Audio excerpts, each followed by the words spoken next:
Senhor Epaminondas, essa lesão aí é por causa da diabetes. E é muito grave isso, doutora? Olha, o nível já está mais avançado. Por causa da diabetes pode estar essas lesões e também uma infecção secundária aí, viu? E por que tá isso? Você tá tomando os medicamentos que a gente te falou pra tomar? Tá fazendo os curativos, do jeito que a gente falou pra você fazer? A medicação assim eu não tô tomando muito certinho não, mas é porque pra mim não faz efeito nenhum, né? Que o pessoal da roça lá falou que é muito bom pra isso, eu tomo uma dose de cachaçinha todo dia, é isso que eu tô fazendo sem falta. É ótimo também pra tirar os problemas da cabeça. Senhor Epaminondas, mas tem que tomar os medicamentos do jeito que a gente falou, pra evitar essas lesões no pé, pra não ter mais infecção. Entendi, doutora. Bem, o que a gente vai precisar fazer agora é te internar para cuidar desse pé aí. Vou conversar agora com o meu chefe, com a equipe e aí a gente conversa com o senhor, tá bom? Então tá bom. Tchau. Bom, então, o que a gente tem para a reunião de hoje? Hoje nós temos o senhor Epaminondas, sexo masculino, 72, branco, casado, 5 filhos e trabalhador rural. Ele é portador de diabetes mellitus 2. Ele veio visitar um filho em São Paulo e ele apresenta pé diabético como ser importante e uma infecção secundária, a neuropatia diabética dele, né, obviamente. No exame de teste dele deu 150, assim, mais ou menos, e ele afirma tomar uma dose de cachaça diária. Certo. O que vocês acham que a gente tem que fazer para esse paciente? Mano, eu vi que, tipo, se você levar o pé, isso melhora a úlcera pro pé diabético. E você chegou nessa conclusão como? Não, eu pesquisei no chat GPT. No chat GPT? Lá não tem o melhor nível de evidência, não dá para recomendar coisa do chat GPT. Você não teve aula de metodologia científica ensinando como que coletava as evidências? Bom, alguém consegue explicar melhor como que faz uma pesquisa bem feita para o nosso interno? Deixa que eu tento. Primeiro você tem que entrar em uma fonte um pouco mais confiável, como talvez PubMed ou Cielo, e você pode pegar também diretrizes de sociedades brasileiras. Depois, o que você faz a partir disso? Depois você tem que ver o maior nível de evidência, né? Então pode ser meta-análises ou revisões sistemáticas. É isso mesmo. Então a gente precisa ter algumas conclusões, né, mais válidas, mais embasadas cientificamente do que o chat GPT. Quem quer começar falando? Algum dos internos? Tem alguma ideia? Eu vi um vídeo no YouTube de um médico que ele tava falando que se você amputar o pé, tipo, é a salvação pro paciente, amputar o pé, porque realmente não vai ter jeito. Pé diabético, infecção, tipo, como que você vai fazer isso? Como que você vai tratar? Não, realmente tem amputação como uma opção, mas isso é muito drástico. E para o senhor Epaminondas a gente pode começar com um tratamento mais conservador. Eu até estava vendo aqui pela diretriz da Sociedade Brasileira de Diabetes que tem uma intervenção cirúrgica, mas teria nível de evidência classe 2B e nível C. A 2B quer dizer que eles tiraram isso de um estudo quase experimental. E C, que é um nível de evidência de categoria 3, mais ou menos, então está relacionado a estudos descritivos. Tudo isso para dizer que existem poucos estudos controlados que mostram a eficácia de intervenção cirúrgica e os benefícios dos pregnancistas. A maioria apresenta limitação de desenho. Vocês entendem o que essa classificação de evidência significa? O que são esses níveis?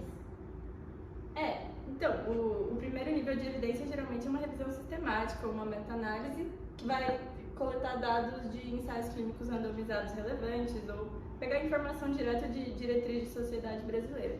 Mas, como a gente estava falando, cirurgia é muito drástico, dá para tentar algo mais conservador. Sim, o residente está certo nesse ponto. E sobre o consumo diário de cachaça, como a gente vai abordar isso?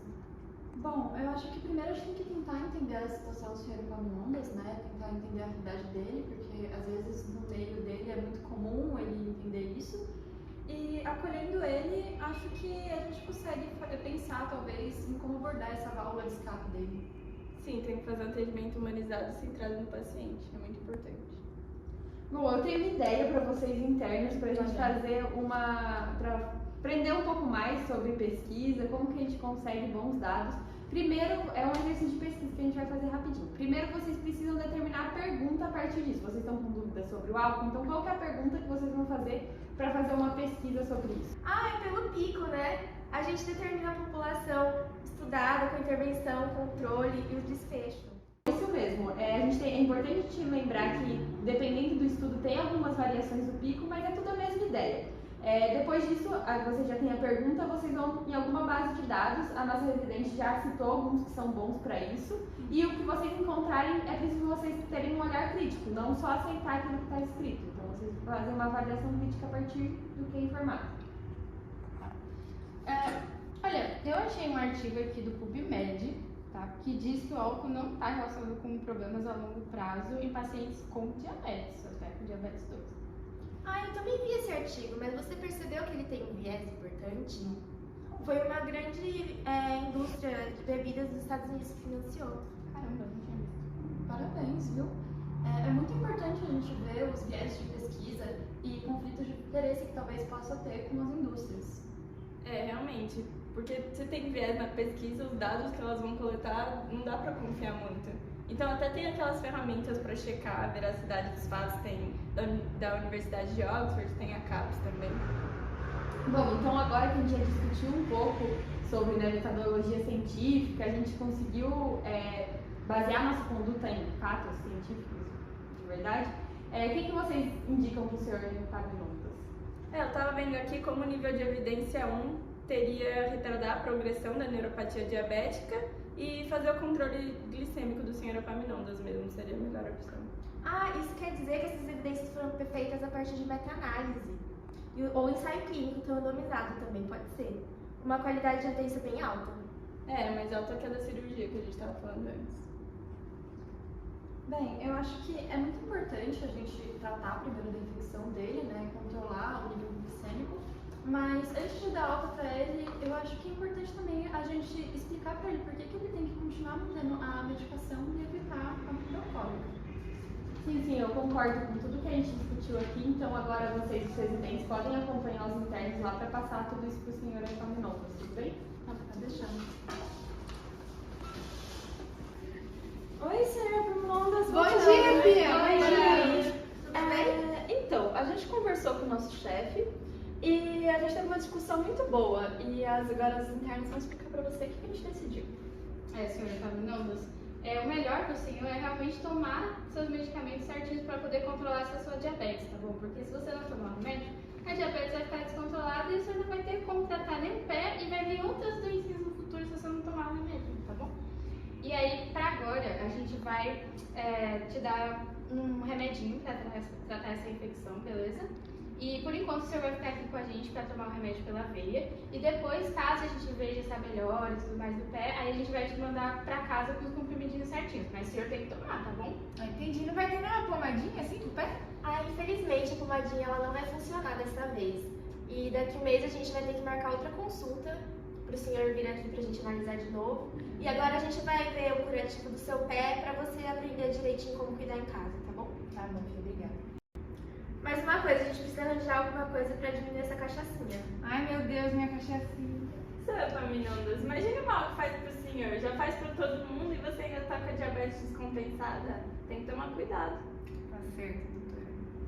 E outra coisa, tem algum postinho que você faz acompanhamento lá na sua cidade? Tem sim, vou em postinho direto tomar vacina, é lá que eu pego meus remédios da diabetes. Que bom. Então, a gente tava pensando em escrever uma cartinha que o senhor pode levar lá pra conversar um pouco com eles desses problemas que estão te incomodando, pode ser? Ah, seria muito bom, doutora, muita coisa na cabeça. Fim, acabou? Bom, ficou até uma ficção na hora da ambulância.